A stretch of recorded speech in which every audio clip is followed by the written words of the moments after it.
Hello, and welcome to a Tuesday edition of episode 85 of the Pos-cast with Rabbi Shmuel Posner and myself, Seth Hellman. Rabbi, how are we doing today? Oh, Baruch Hashem, fine, good. So we're in the month of Kislev. So actually, it's getting cold now.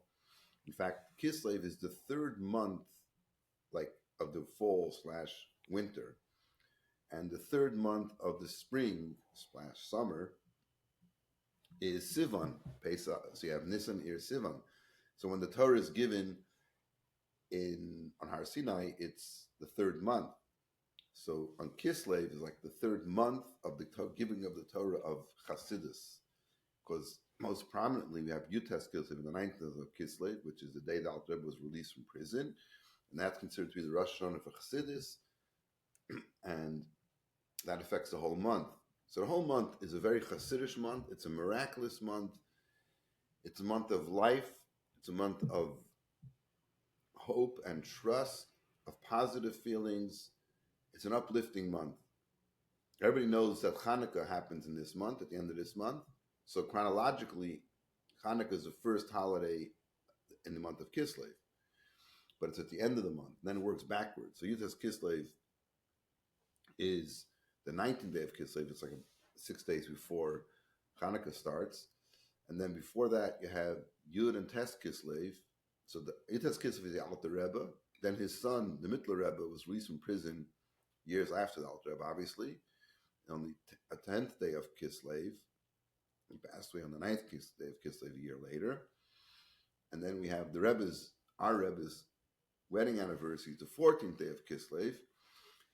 And today is Beis Kislev, the second day of Kislev, which is connected to the books that had been stolen from the Rebbe's library and was returned on this day, the second day of Kislev.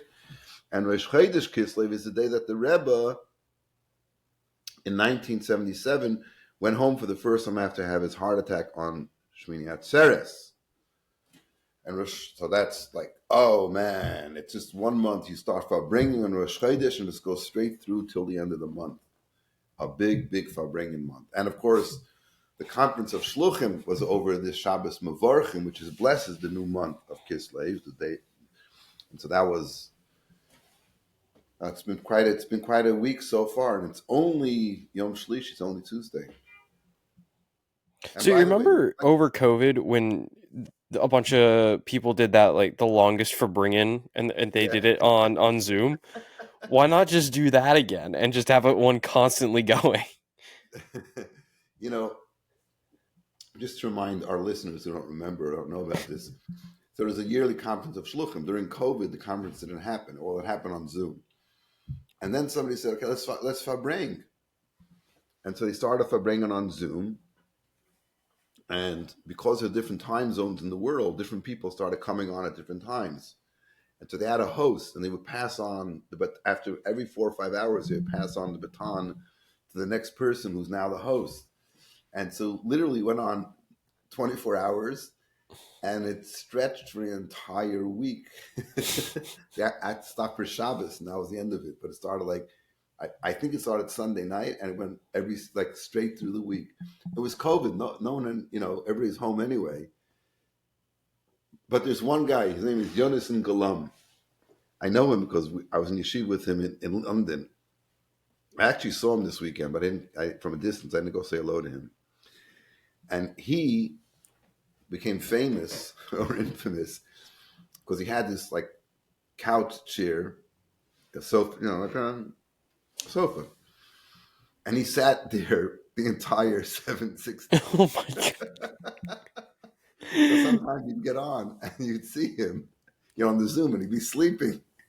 But that was it. I guess he got up, to daven, to eat, go to the bathroom once in a while. But he was on the whole time. They actually made a book out of it. About the whole thing, or just about him? No, not about him. Nothing to do with him. Because what would people be doing when they came on? Telling Rebbe's stories. That's it. Somehow, it took on a certain theme. It wasn't just people Farbrengen and people telling personal stories or things that they were aware of about the Rebbe. And they made a book out of it because people are telling things. Every chassid has a Rebbe story. This is the deal. When you meet a Lubavitcher, especially someone who was around before Gimel Tammuz, you tell him, and you say to him, tell me a Rebbe story you had. Everybody has a Rebbe story, because a Rebbe story doesn't necessarily mean that the Rebbe had a personal conversation with you. It could be, you know how this works. When an event happens, any event, it could be anything. It could be something holy, a rabbi giving a shir. It could be a sports event, whatever it might be. Huge. Anytime something happens, any two people that see it are going to see it somewhat differently. Okay, obviously, you want testimony in court in the bezin, you have to have two witnesses. You have to tell you what they saw. But if you have two different angles, two people are going to see from. That's why the same thing if you have two witnesses from different buildings and looking down from different. Is it kosher? Not kosher? They have to be standing together. But the point is, everybody will see something. We'll see it a little differently. And more than that, when we talk about memory, everybody's going to remember things. Some people remember this, remember that. So even a person says, I was at that Farbrengen. I was there when this happened, when that happened. So you have 100 people or 1,000 people who remember the same event. But so I'm saying Rebbe stories doesn't mean that you spoke to the Rebbe personally. Well, those are also amazing and valuable. Stories of people like wrote into the Rebbe and got an answer, or a person that they know. Anyway, so that's what they were doing on the Zoom, with people telling Rebbe stories. Okay, unbelievable! It was amazing. It was, and that's why it deserved a book made out of it, because they were just telling, specifically that happened with the Rebbe. Anyway, that was that. We're gonna get you to a Bruins game at some point. I don't think you realize how good these kosher hot dogs are. Okay, we're not wasting Pos-cast time to talk about Narishkeit. Anyway. So let me. There's so much to talk about there. We can have a 2-hour Pos-cast. I mean, a 6-day Pos-cast. So let's try to keep it within the confines of our time limit. And before that, just since we are recording this on Tuesday. Usually it's on Wednesday, and we might as well just put it up. But why we have a jewel? Why not? Why keep it for ourselves? We should share it immediately. But maybe we'll do it tonight. But the reason I'm saying this is because tomorrow we're having our fundraiser. So our annual end of year thing. So anybody that's listening to the Pos-cast we're giving them the opportunity to contribute to the Chabad House of Greater Boston, who's the official sponsor of the Pos-cast. We have no other sponsors. And I'm sitting in the Chabad House. And just in case it's chabadboston.org/loud and proud. Easy to remember, loud and proud. chabadboston.org. Okay. So let's talk a little bit about, so everybody knows Rosh Chodesh Kislev is a time in 1977, I think we mentioned this last week, when the Rebbe had his heart attack, and then he was in 770. A lot to talk about that.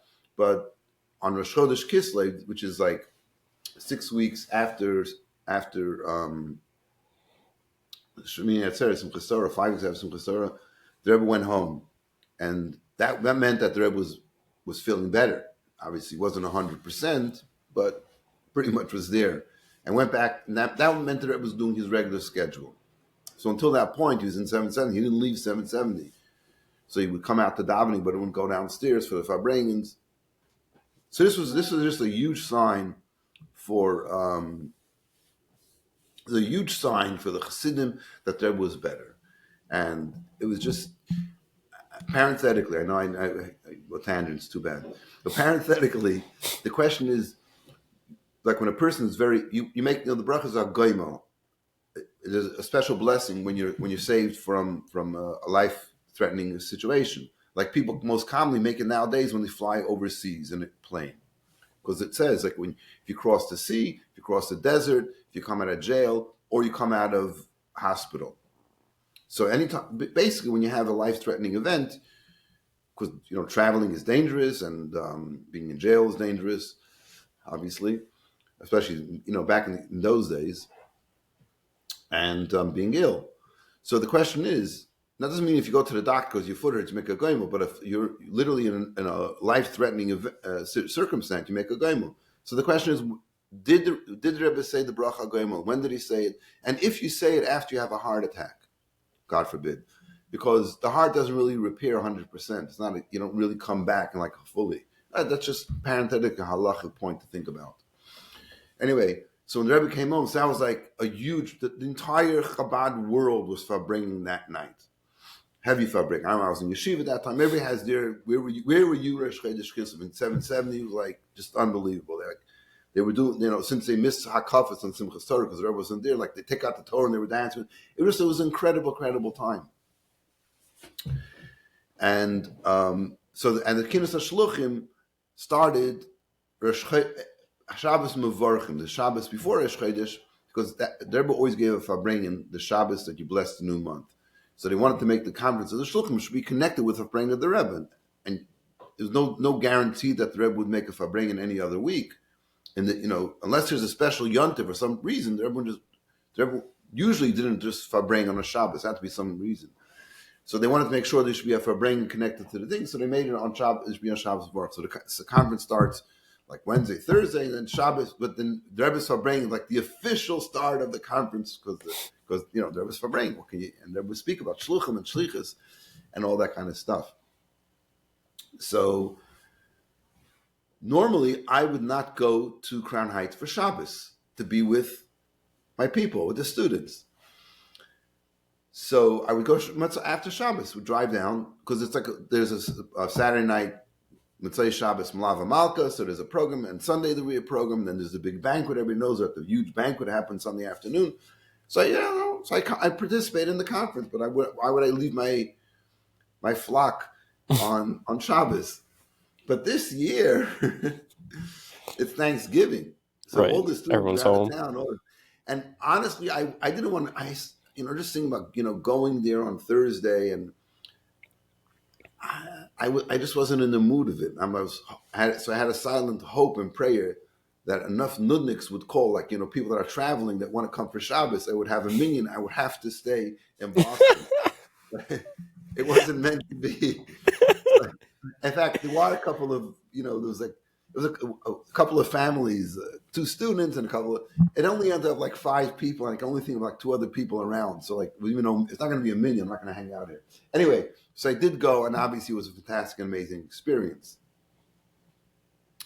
So I left here Thursday. I got there Thursday evening, and just to encapsulate what I think was the power of the people. Because how many people, think about 770. You've been to 770. Think about what it's like to be downstairs in the shul. Now add in another 2,000 people. Not exaggerating, 2,000 people. So Friday night, I went Friday afternoon after candlelighting. Actually, I went before candlelighting time to daven mincha. Okay, it was full, but it wasn't. I davened properly. Then I went upstairs, 770, was hanging out, learning this, that. Okay, it's time to go find, to get ready to daven Kabbalah Shabbat. You couldn't get in downstairs. Oh my God. You couldn't get in. It was full, and outside the door was like 30, 40 people. You literally couldn't get in. And also, during these occasions, actually, every Shabbos actually, but especially now, there's a minyan in the Rebbe's room. Rebbe's room. And, I personally don't daven in the Rebbe's room because I think a lot of people, some people, have different feelings about walking through it. The Rebbe's room is like the Holy of Holies, like the Rebbe's room. When you would go in there when the Rebbe was there, you were like, that was Yechidus. That was like the most powerful experience you could have, the most powerful spiritual experience you could have on this world is walking into the Rebbe's room and having a meeting with the Rebbe. And in fact, the Chassidim would literally call it Kodesh HaGadash. Well, outside the Rebbe's room was called Gan Eden HaTachton, the lower Gan Eden. Ask any Lubavitcher. You have 770, Gan Eden HaTachton. They know exactly which room you're talking about. That little room that leads into the Rebbe's room. And so the Rebbe's room, I guess, I never called it anything. Just called the Rebbe's room. There's no need for a description. But if the outside room is the lower Gan Eden, that's like even higher. So a lot of people don't feel comfortable to walk in there. But so when my sons had their afruf, they got their aliyah for the Torah before their wedding, so they went in. So I went in with them. I felt that was like because I felt that connection to the Rebbe. Because if the Rebbe would have been there physically, they would have had an interaction with the Rebbe personally. That was fine. Anyway, so I figured I'll daven there. Outside that, you could stand outside and still hear what's going on inside and daven along, which I normally do. No, you couldn't get into that, not into the Tachna, not in the hallway outside. Full. I said, I give up. I went back to my brother's house where I was staying there. We're supposed to review the whole parsha twice and the Targum. I did that for an hour, came back. 770 was still full, but not that crazy. You can get in. And there was small minyanim, starting, a couple of minyanim. There's guys like me who didn't daven yet, so I daven there. But I was just telling you that the amount of people that are there. And then I started thinking, and I picked up on two things. The first thing is, the subject which I love the most, hashgacha pratis, divine providence. And now, what's the hashgacha pratis? Who do you meet? From all these thousands of people, who do you meet? And it was uncanny how I happened to bump into these, this person, that person. Each one of them was a unique connection, something from the past, something to present or the future. And I'll share a couple of those stories with you. So on Sunday night is the banquet, the big banquet. And you can watch that online or you can go to Chabad.org. I'm going to talk about the banquet a little bit, then we'll come back to hashgacha pratis. At the banquet, there are a whole bunch of multimedia things that they were showing us and this and that. But there's one talk that I think captured everybody. There's always there's some wow moment. And I say two talks. So the newly elected chief rabbi of Israel was in Crown Heights. I don't know. He had a number of meetings, different Lubavitchers, different things, And he was also at the banquet when he spoke. He was not the highlight. He actually spoke in English, which I'm not sure, because half the guys that are there are from Israel. So you're the chief rabbi of Israel. You can talk to your people in Hebrew, whatever. But he's obviously it's at the banquet is a lot of the shluchim, but then there's at least 1,000 or more of supporters, and most of them obviously speak English. Anyway, he was not the highlight. There was two highlights. One highlight was a doctor gets up there and starts talking about how he wasn't so involved in Yiddishkeit, and now he met a rabbi, One thing led to the next. Now, how far did this guy go? Because the trajectory.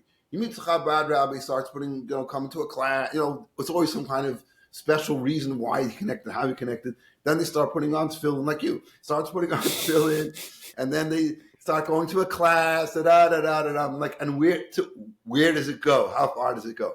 This guy, you can look at Chabad.org and see the whole thing live, but you can see the whole business. I'm just giving a brief thing here. One day he says to himself, why am I going to my office and I'm not wearing my yarmulke? I should be wearing my yarmulke. Okay. He starts wearing his yarmulke to work. I don't even know what kind of doctor he was, so I need to look it up, whatever. He's a doctor, Shane. He starts wearing yarmulke. Then he starts thinking to himself, or somebody's rabbi says to him, why don't you put on tefillin with people? So now he starts putting on tefillin with his patients. Oh my! He comes in, and that's that captured everybody's attention, because this is just an incredible story where this regular guy is now like a mitzvah machine, and some reason he has a lot of pictures. I guess he takes a selfie with everybody does, and so at the end they have a whole collage of the people of him standing with people, either with lulav and etrog or putting on tefillin. And then they have some of his patients. They're talking about how they met the doctor and how what tefillin meant to them. It's an unbelievable thing. It's incredible. And the point is, you can't make this point any greater than how this guy made it. No matter who you are, if you're a Jew, you have a responsibility to be the shliach of the Rebbe, which basically means you have to be there reaching out to other Jews and bringing them Yiddishkeit. Perfect. That was mamash amazing. Then the other highlight, which is probably the highest of highlights, was this guy, I forgot his name, who is the shliach to the deaf community in Eretz Yisrael. So the funny thing is, you have a conference, you have this giant room with 5,000-6,000 people. And, people are talking this and that, When this guy gets up, you can hear a pin drop. The funny thing is, he's the only speaker that would make no difference if you spoke or you didn't speak, because he's deaf. So somebody said to me, it's weird? When the chief rabbi gets up to speak, everybody's talking. When the guy who can't hear, and it's disrespectful, right? Chief rabbi's talking, and people are, when the guy who's deaf gets up, if everybody in the room was talking, and he would know because he would see people's mouth moving, but it wouldn't be disturbing to him but anyway. But the point is that he gets up there, and he's actually signing his speech. But then you have a voice. Someone is obviously reading it. I assume that was written down. Somebody is what's the word? Translating? Narrating. No, it wasn't. No, that would have been too chopped up and joined. Definitely, somebody was speaking. I mean, I assume that it was fit to what he was saying, but I don't. Well, who knows? Right.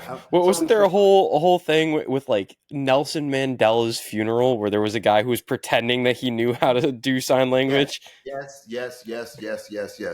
Actually, just a little while ago, something like that also happened recently. I don't know what gets in people's mind. You say, I want to do something really crazy. I'm going to make believe I know sign language. The guy got paid to go to Nelson Mandela's funeral, so right. It worked out for him. And make funny motions with my fingers. Like it. I'd like to anyway, moving on. So, and it was just an incredible talk that the guy gave. Because you think about it, like the people that can't hear are pretty much shut out from, I'm sure their families support them and this and that, but there's no one out there. There is like this, someone who prints things for deaf people, like Torah, things like that. So it's not, he's not the only person that's looking out for that community by any stretch of the imagination, for sure not. But like, here's a Lubavitcher, his shlichus is deaf people. I watched it and saw what he said. There's 15,000 deaf people in Israel, which you think like, yeah. If you ask somebody, how many deaf people do you know? You're not many. And how many people do you think in Israel? Who knows? But that's like, and so he has a whole house. He has a Chabad house. It's incredible. And the way they introduced him is, the Rebbe once gave a talk to soldiers that were visiting the United States. This is obviously many years ago. And they were all wounded soldiers. People that had gotten, many of them were in wheelchairs because they'd lost their legs, this and that. Downstairs, they had set it up for them. So there's no chassidim there, just these guys, this group about 100. The Rebbe sat down the regular place where he Farbrengs, and he spoke to these people. And the Rebbe starts off and saying like this: I'm going to speak in the Ashkenazi pronunciation because that's what I'm more comfortable with. And then he gives like a half an hour talk in like very clear Hebrew in that pronunciation. And the Rebbe says to him, one of the things he said, and the content of the speech was, and he said this to them: people call you like wounded soldiers. I don't consider you to be, and that's like their name. You're like casual, like a handicap. Nowadays we call it handicap. This is going back 50 years ago, when if you were mentally ill, you were called retarded. You weren't called mentally challenged, or if you couldn't see, you were called blind. You weren't called this. But the Rebbe at that point already said, I don't like what they call you. Because there's no question about it that if you have a challenge, especially an extreme challenge like this, that the Eibusha Hashem gave you extra powers and energy to overcome it. So he called them Mitsuyane Sahal, not the wounded ones of the soldiers, but the exceptional ones. Like Mitsuyan means exceptional, great. And then after the Rebbe spoke, he went down and he gave dollars to each one of them to give tzedakah. And they interviewed these guys years later, and they say that the Rebbe came down and smiled at me and looked straight in my face. When someone's like has disfigured or like you don't come to looking at them. Some people don't want to don't stare at them because obviously they're not an object of not freaks that you have to staring at them. But this young, and they were smiled at each one of them, like the personal attention. It wasn't like, okay, we'll give each one. So Rebbe really uplifted them in a powerful way. That's the piece. They took a piece of that talk of the Rebbe and should use it to introduce this guy. And he said the same, and he said himself that the shluchim that he made, because he wasn't observing when he grew up. He said the interaction he had with the Chabad shluchim who welcomed him, made him feel so warm, was like the greatest thing that he could do. And then he said, he just tells the whole thing like, I figure, why is nobody doing this for other people that can't hear? And he made this whole thing. So that was just an incredible and uplifting. That was the highlight of the banquet, no question about it. No question about it. Okay. Now we move on to hashgacha pratis.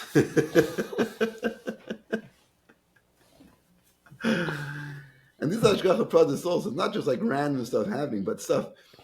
So on Friday they go to the ayel, and it's to make a whole thing, and then they go into they have a small group of leaders of the shluchim go into the ayel, and the reader is called a pan klali.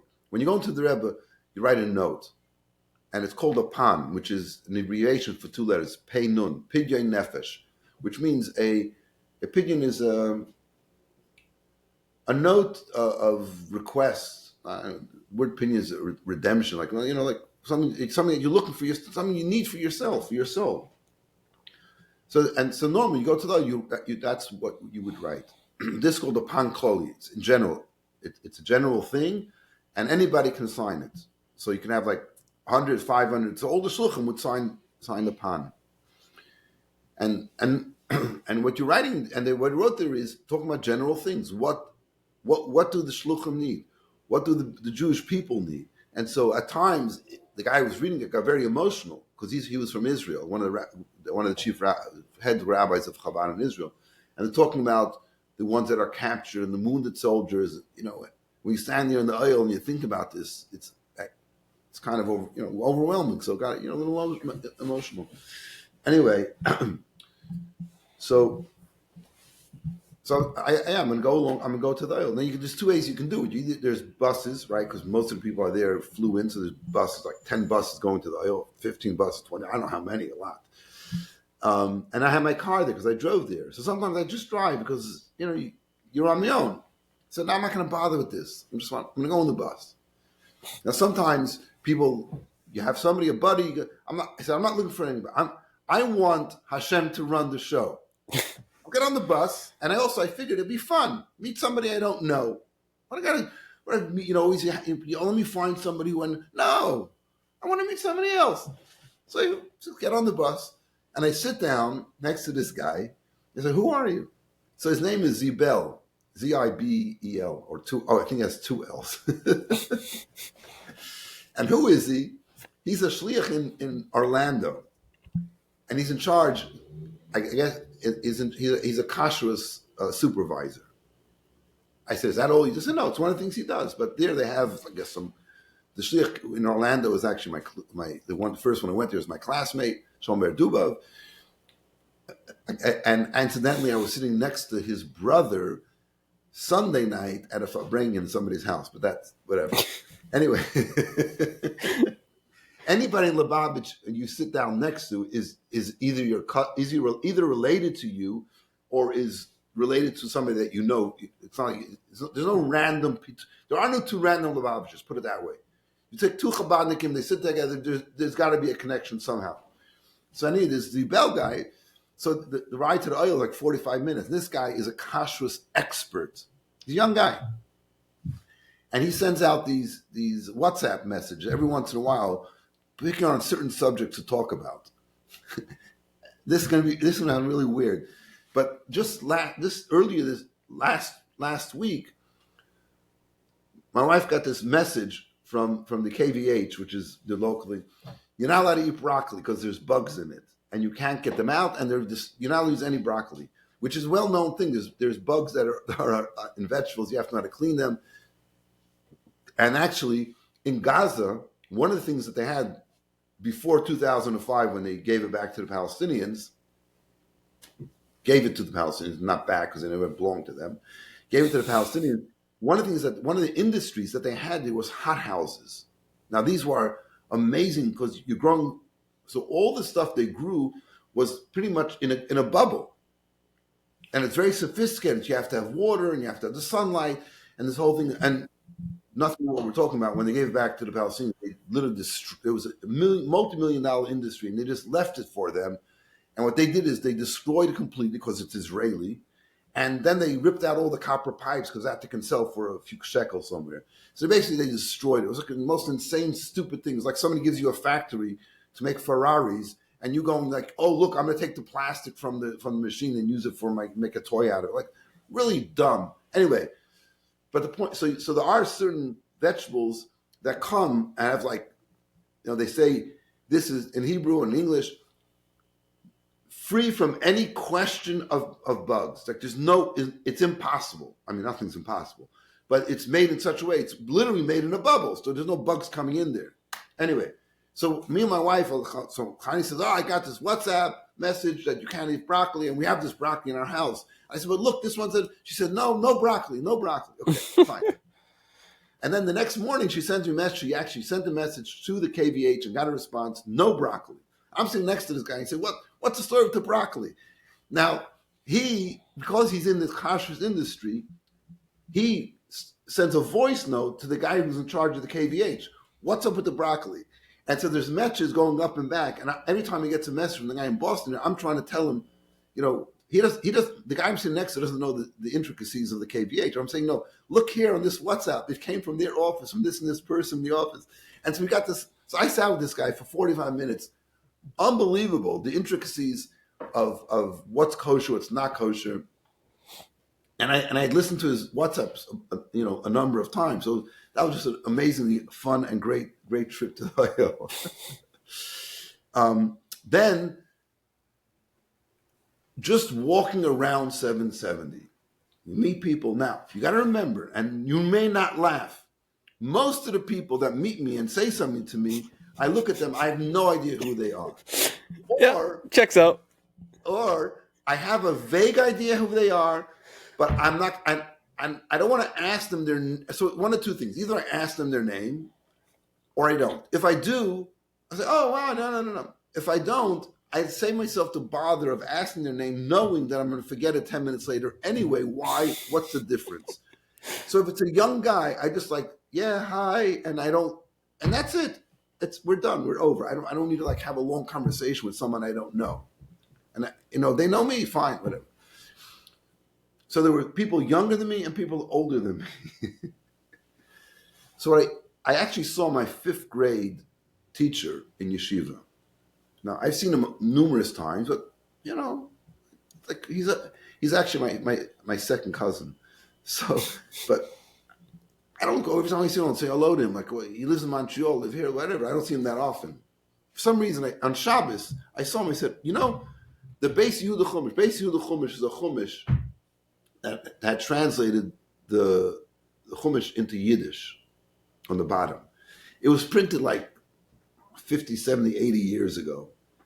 So it's looking at now, like no one ever used it because, in those days to print was so much. Now you can print, you put it on a computer, you can font this and that. And back then when they printed stuff, it's not that long ago, you printed something, if you just copy it over one from the next. I look at it now, I said, I can't believe I actually read this, able to, the words. So I said, remember those chamashim that you gave me? I got it as a prize. I guess I was a good kid then. I said, I still have them. Of course, he had no recollection. Why would he remember? Why would he remember? He said, but I hope you remembered something that I taught you.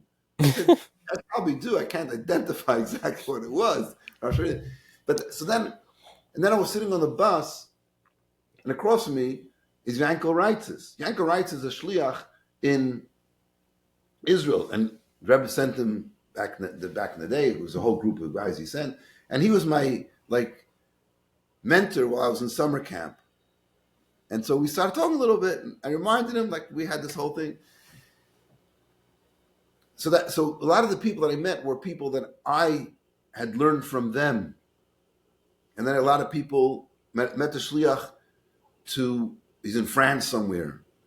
He's my son-in-law's brother, Moshe Chaim, who had studied here in yeshiva as a bacher, because used to have bachrim as a 19-year-old bacher. And he says to me, he starts telling me about something a Farbrengen we had that had a big impression upon him.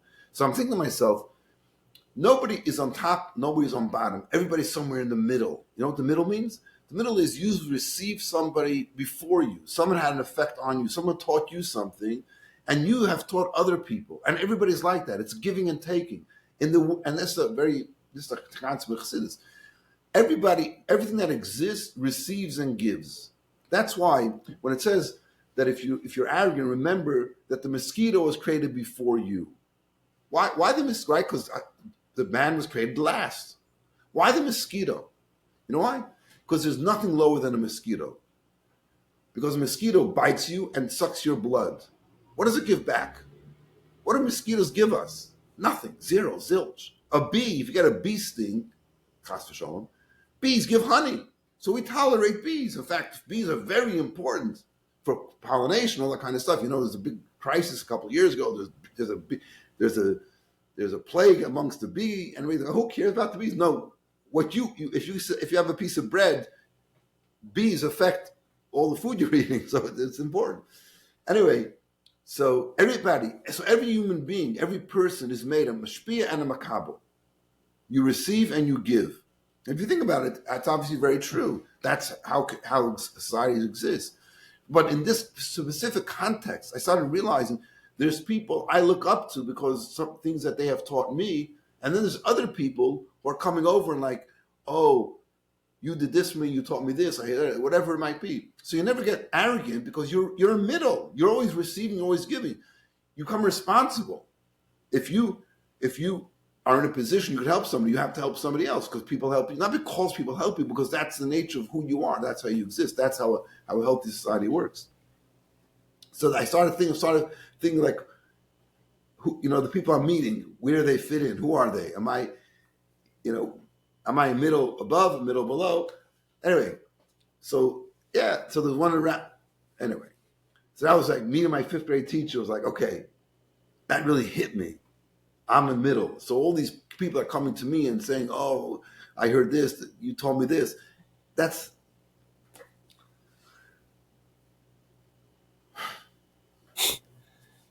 Then I also met my nephew. My sister in Israel, my oldest sister in Israel, married her oldest daughter. And they're shluchim, we spoke about this previous some point, are shluchim in Kiev. And Kiev is not, we were very focused for a while on the war there. Sadly, that got taken over and pushed out of the way. Sadly, because it happened, was the war in Israel.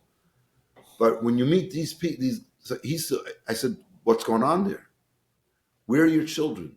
So only their youngest child is still at home with them. Other ones are in yeshiva in different places. I said, so you left your wife and your daughter home? He said, yeah. I said, how do they live there? He said, they just stay. They live, because we know from the little bit of news that we do hear about what's going on in Ukraine, that Russia, he says the air sirens, the sirens that are warned of attack, 7 o'clock in the morning till 5, 7 o'clock at night to 5 in the morning. They just go on. It's not they go on and go off. They're constant. I said, so what does she do? He said, we don't do anything. What are we going to do? You get used to it. You're not going to live in a shelter. They don't have a shelter in their home. It's an old home. When they moved there, they bought it. No one thought then you have to have a safe. In Israel, every single house or many houses have like one room called a safe room. Like my oldest sister living in Israel has a safe room. I know because when I went there to visit, 10 years ago, you're going to see even here, it's a safe room. Like, well, what does that mean? It's like a heavy metal door and there's no windows to it. And, it's like a normal room under normal circumstances. But when something happens, God forbid, that's where everybody crowds in. So he just sleeps like that. You just get used to it. And I'm thinking to myself, this is like unbelievable. And then I met his son a day later, who is married and kind of has 2 children, who also is there, joined him on the shlichus there. And I think like we have challenges in life. One of our challenges is not sleeping with a siren going off that you're under attack. And then who was talking? Oh, it was then we met another shliach who's in a town called Sumi. This guy is literally miles away from the border with Russia. in Ukraine, of course, every morning he has to wake up and find out where the border actually is, which is like it's a funny joke, but it's not funny at all. And the way he was talking, his kids are there with him, and he says he never imagined his kids would be getting the kids for a game. What they do is when they hear something going by, they say, "Oh, that's a drone. That's a missile intercepting the drone." Like just by the sounds of it, and to hear these, and they're still doing. And he was bringing Sunday night at somebody's house, and he's telling stories about how so many Jews that never came to anything Jewish. We're talking in Ukraine. Now these are hardened Soviet bred Jews. They grew up on this over communism. So their Judaism is like, they never had Judaism for the first 30, 40 years of their life, or whatever, 20 years, 30 years, how many it is, whatever age we're in. And these people that never showed up are like so much getting into Yiddishkeit. It was so inspiring just to listen to his life and to their life, telling stories about how he had made a bris for an adult. But the point over there is there's a curfew. So the money has to come from 5 hours away. But if he's coming, he has to leave there by 7 o'clock at night because you catch you out after curfew. You can't travel after curfew. And it will be stuck. Like it's just like all these incredible, crazy stories of literal, Mesiras Nefesh, like really putting their life on the line. I mean, God forbid, I'm not saying that their life is in danger, but they're living in such a dangerous place and with such, happiness and positive attitude. That was inspiring just to listen to these guys talking, just how they're living their lives. They think, what are your challenges? What are my challenges? Every person thinks, what are your challenges about Yiddishkeit? Oh, I was too tired to get up to go to Minyan. Listen, I listened to this guy in Sumi talking about trying to put together a Minyan for Rosh and Yom Kippur when there's a war going on, how he's getting Jews to come there. Like, you can't wake up and walk a half an hour because it's a little cold or a little hot outside. You out of your mind? It's crazy. Or you have physical challenges. Dude, there's a shliach who's deaf, who's reaching out to deaf people. What are your physical challenges? Come on. Get with it, bro. Anyway, not much more to talk about, but I think that's the upbeat of it. It's a positive month. It's a month of light. We got to dig deep. It's the Chassidus light. We got to learn Torah. There's no other way of being a Jew without learning Torah every day. Day shouldn't pass. It's like that's your oxygen. Learn Torah, and you got to do mitzvahs. Obviously, put on tefillin, light Shabbos candles. You know the drill. Whoever's listening, I'm talking to you. You know the drill. But you got to do, and then the next thing is you got to reach out to other Jews. You got to keep your Judar on at all times. There's always somebody there. There's always something happening. And I realized something else that's important. It's like every person. It's so, it's such a good feeling when you help another person, they smile. Like today, 6:30 in the morning, I went to the mikveh. Come out of the mikveh, and after you go to the mikveh, you wash your hands, right? So there's 2 sinks there. And the guy's standing there next to me, and he's washing his hands. And I realized that the sink next to him is the water's on, and the cup is there. And I realized that he saw me coming out, so he put that cup turn the water on, such a little thing.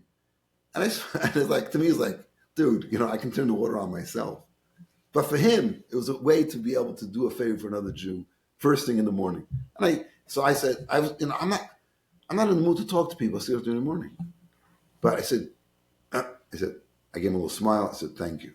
So now each one gave something to the other one. Every mitzvah matters.